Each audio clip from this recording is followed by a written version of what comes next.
Hello, I am the Logo Critic. I look at it so you don't have to. This is the premiere episode of a brand new series on this channel where we look at logos sent in by you. Not just logos on television, film, or video games, but anywhere, even brand name products. Today we are going to look at 5 television logos that debuted within the last decade. Of course, by the last decade, we mean between 2016 and now. Today we're going to be looking at CBS Media Ventures, Connecticut Public Television, NBC Universal Syndication Studios. We will also look at STARZ, and finally, Warner Brothers Pictures. So without further ado, let's get into it, shall we?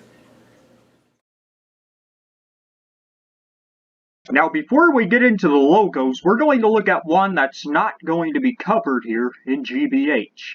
This logo was unveiled last August, and I've had some pretty mixed feelings about it. But I will talk all about that in WGBH Flash of Doom, a post-mortem, which I will work on sometime in the future. This is a program I mentioned I would be working on when I originally had plans to leave YouTube. That has since changed. So this will be the one logo that is not covered here. We'll get to it when we get to it.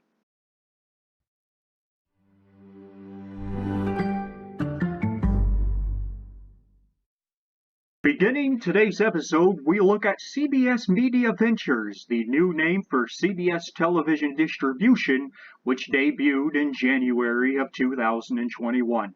I'm kind of mixed when it comes to this logo. Some of it is good, but most of it is bad. The main thing that makes this logo bad is what they call brand unity. Just look at any logo for CBS today. They're all the same. They just put the name of the program's production company in the place, like CBS Studios or even the station ID CBS. And let's talk about the music. It is absolutely annoying. I hate having to hear it every single hour, every day before The Price is Right, every day before Let's Make a Deal. It gets annoying to see and hear the same exact thing. I do not like brand unity because, in my honest opinion, it is absolute laziness. When you have different brands, you got to give each brand its own identification. And when you're just taking the logo and using it as a template for other companies, that's not very fun. That's not very good. It's absolutely lazy, it's absolutely boring, and it's overly corporate and overly simple. The logo itself is a huge downgrade from CBS television distribution. I think everyone knows how I feel about that logo. Well, to be honest, CBS television distribution was actually a really decently done logo, even though it plastered my precious Pinball and V of Doom logos. I'm throwing shade at that stupid video I made back in 2017, if you're not aware. This logo right here, CBS Television Distribution, when it debuted in 2007, it looked really good. And in 2021, it still looks good. You have that amazing CGI animation, you have that impeccable timing, that wonderful orchestral piece, which is even better if you listen to the whole thing. It's a really good logo that should have lasted at least 25 to 30 years. Unfortunately, it's not, because CBS wanted to go along with brand unity. Also, Media Ventures, what kind of name is that? It sounds like some sort of video game. Media Ventures. I'm going to venture into media. It just sounds stupid. Just stay with television studios, television distribution. I don't know why you have to be called Media Ventures. I understand that you just re-merged with Viacom and you're excited to start a new era. But did we really need this? The animation compared to the CBS television distribution identity is awful. It's one-dimensional, and it looks like something you could make in Microsoft PowerPoint, or even KeyMaster, which in the present day is essentially Windows Movie Maker. I'm kind of a hypocrite myself because I was using Windows Movie Maker up till 2015, but still. In retrospect, the logo's okay. It's more detailed. Well, not really detailed, but it's animated better than most television logos. but it's still a major downgrade from what it replaced. So I'm neutral towards this. There's some things that are good about it, but most things are bad in my opinion. And that is CBS Media Ventures. Up next on our list, I can't even believe this exists, Connecticut Public Television, or CPTV, from 2013, which is still in use to this day. And how that is true, I don't know. Oh boy, ladies and gentlemen, you want oversimplified? It doesn't get any better than this. This right here is the most single-handedly worst logo I have ever seen. In fact, I even refuse to call it a logo, saying that is offensive to actual logos.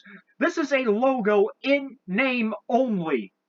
This is the laziest and most corporate, soulless piece of shit I have ever seen, and I apologize for cursing, but I absolutely abhor this.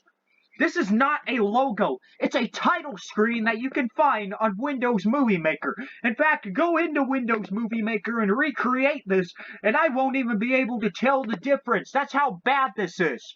What do we have here? We've got a plain background where CPTV wipes in and slowly zooms into you. That's it, ladies and gentlemen. That's it. We've gone from this to this. This is the future of logos, ladies and gentlemen. We are heading back to the days of the 1800s, where logos were simple word marks. The sad thing about this is someone got paid for creating this. If I was in charge, I'd fire that person right on the spot for presenting this. This is absolutely lazy. Absolute laziness. There is no soul. There is no heart. Nobody put any blood, sweat, or tears into it. This is shameful. Shameful display. And I absolutely hate it. You know what the worst part about this is? They were too lazy to even spell their own name. They just put in CPTV like, oh, hey, people will know who we are. No, they won't. I bet you some people out there would think that, hey, this is Canadian Pacific. They started a production company. Nobody outside of Connecticut or anybody who doesn't know who they are going to know that this is Connecticut Public Television. This is absolute laziness. This is the worst logo, quote-unquote, I have ever seen. And not even the music is any good. It sounds like something you could find on Audionautics or one of those royalty-free websites. Not even that, but it sounds like they cut into something. They were so lazy that they took the last few seconds of a song and simply cut in without doing anything. And I touched the microphone. I apologize for that. Someday I'll get a better quality microphone. I thought this one would be better. Oh, there I go again. But ladies and gentlemen, getting back to it, let's look at the past. Connecticut Public Television, they've done this before, except the thing about that one is it was for one show, and they actually put effort into it. They used CGI, and this was a time when CGI was in its infancy. This right here, this was made in 2013. And it's still going strong today. It's still appearing at the end of programs.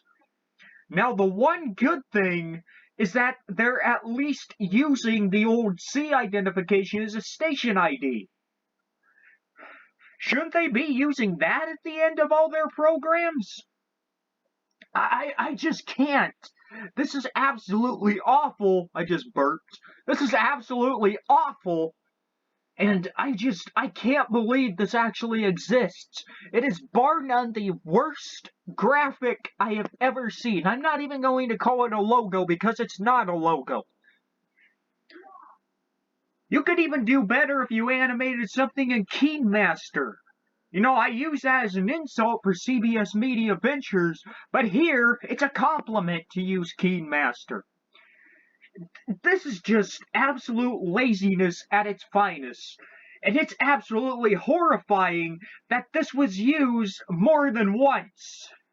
I'm even surprised that it even made it past the cutting board. Why does this exist? How lazy can you be to not even put your own name in there? How lazy are you? This is just like Mountain Dew changing to MTN Dew. It makes no sense, and it looks absolutely stupid. And not only that, but let's look at the font. It's absolutely generic and boring.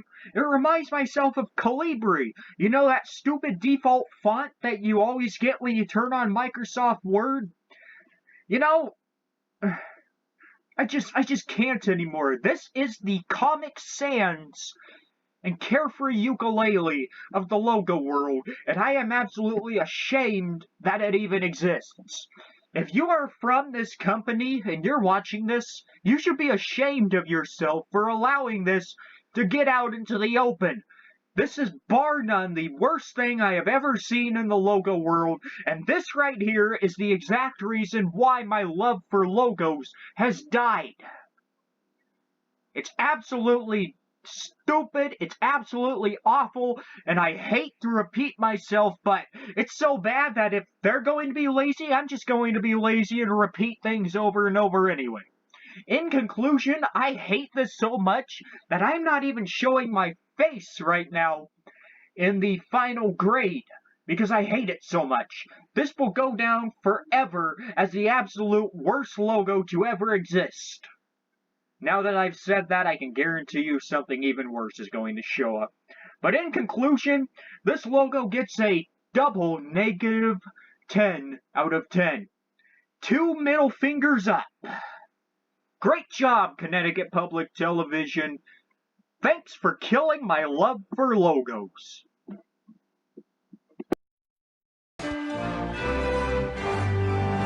Up next, we have NBC Universal Syndication Studios, a logo that debuted earlier this year.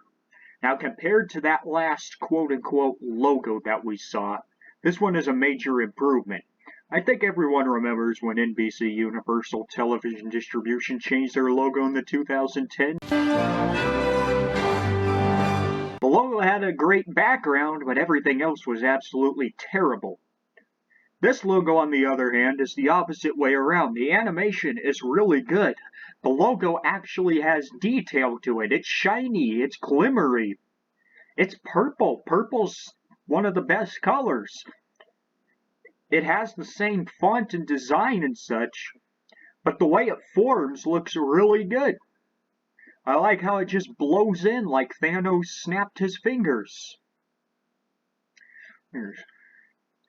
The only reason I have it under oversimplified is because of the background. There is almost no effort. It's a plain white background.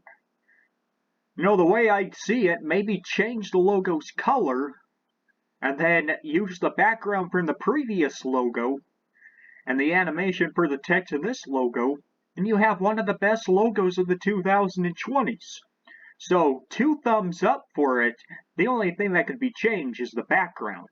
That's all I really have to say about this one, because there's really nothing wrong with it. There's nothing really to criticize other than the plain background. With that said and done, ladies and gentlemen, let's get into a logo I'm definitely going to rip on.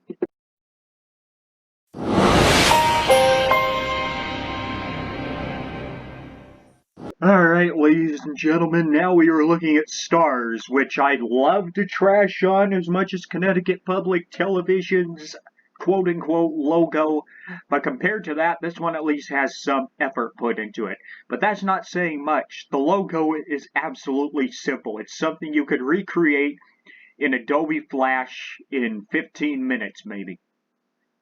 The main offender here is the fact that the star is not there anymore. Now, I'll be completely honest, I've never really been a STARZ person. I've always been an HBO person. So I never saw anything special in the STARZ logo before. But looking at this just angers myself. They had an identity for themselves that did really well, and they completely removed it in favor of something that you could see at the beginning of a homemade movie. What I like to think of is that generic Windows Live Movie Maker title screen. You know, the one where the text flips in, you have the shadow of it zooming in, and the shimmers and everything. That's what I'm reminded of when I see this. It's the same thing.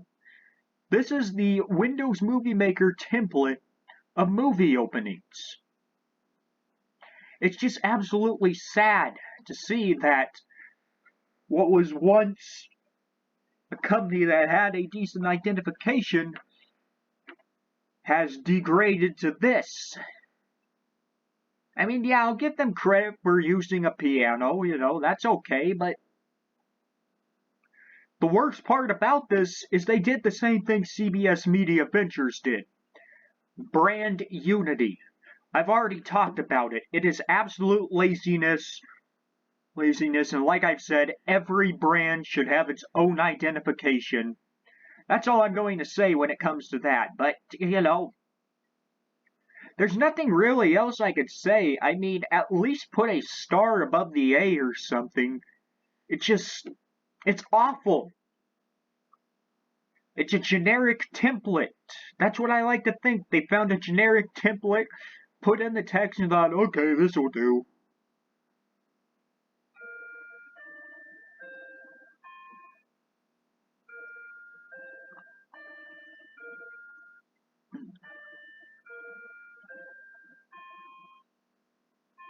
Yes, we know it's 11 p.m. clock.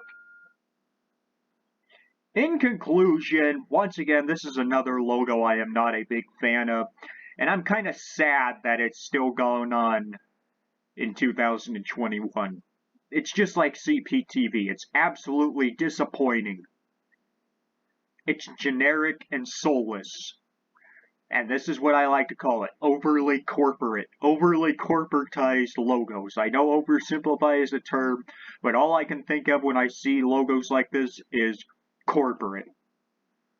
It's absolutely lacking of any heart and soul, and it's just absolutely disappointing. The worst part of it all, besides what I mentioned, is it doesn't even get you ready for what you're about to watch. At least with HBO, sure, they may have gotten rid of their famous HBO in space, but they've tried to improve on themselves since then. When you're trying to get people ready for films, you gotta put something exciting in their face. I mean, this might work with dramas or things like Schindler's List or something, but it doesn't fit on things like comedies and action movies and stuff. All in all, this is another logo I really don't like, and I really hope that they're able to get some sense knocked into them, and that they're able to actually come out with something that gets you pumped for what you're about to watch. Yeah, this will work with dramas and somber films, but nothing else. In conclusion, another logo I don't like. You fail.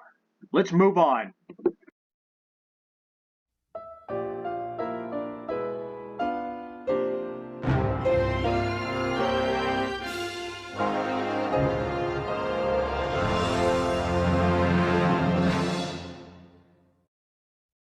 Concluding today's episode, we're going to look at Warner Brothers' new logo. First off, I'm going to be completely honest. Out of all the logos we've seen here today, this one has the most detail and animation. Unlike the others, this one actually has heart and soul, maybe except for NBC Universal. That and this one are the best ones out of the 5 we've seen today. My main gripe is the actual logo itself. It's just a shield in W and B. It's the same thing as Connecticut Public Television, except everyone knows who Warner Brothers is, but it just makes no sense. The shield's just a major downgrade. They simply took their print logo and decided, okay, we're going to use this. And it's terrible. The logo itself would be even better if they used the actual shield with the Warner Brothers banner on it.